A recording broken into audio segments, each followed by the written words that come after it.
Hello guys, good morning. Ayan, flex natin yung ating palaya, no? Ayan.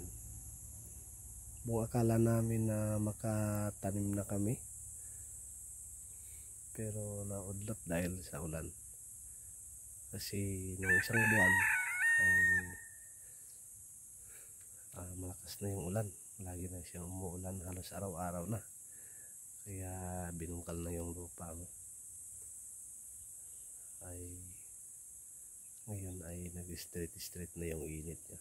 So buong akala namin na makatanim, ayun pala ay eto, tuyo na naman, wala ng tubig. Ayan guys, oh. Sayang, ubos ng palay, wala nang kuwan natira nung unang anihan. Kaya eto, bumibili na naman ng bigas kilo-kilo. Ayan, hirap ng panahon. Yan, oh, mainit na naman.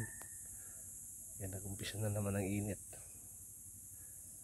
Sana babalik na yung ulan para makatanim na kami.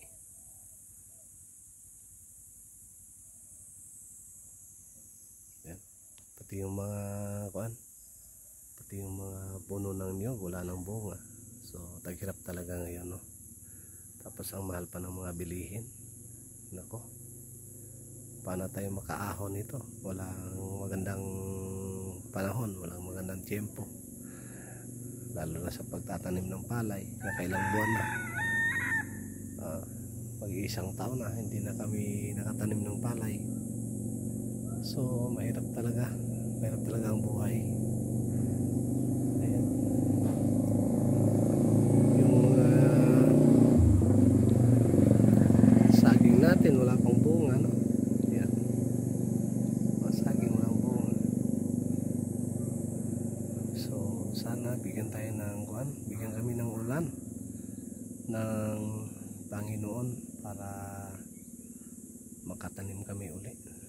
Dahil ang mahal ng bigas ngayon, nako, nasa 60 na ang kilo. So mahirap talaga. Mahal pa ng mga ulam, mga bilihing ulam, yung mga isda. Ayun, yung isda ang mahal dito sa Bohol. So kahit man lang makatanim, ano, para makaani, para ulam na lang ang hahanapin. Kaya guys, hirap ng buhay. Tapos may college pa tayo. Ayan, kahit man lang dito sa palay na makatanim tayo, no? Para ulam na lang ang iisipin natin. So hanggang dito na lang, at thank you. Sa mga hindi pa naka-subscribe dyan, please subscribe to my channel and hit the notification bell para sa mga update. So bye and God bless everyone.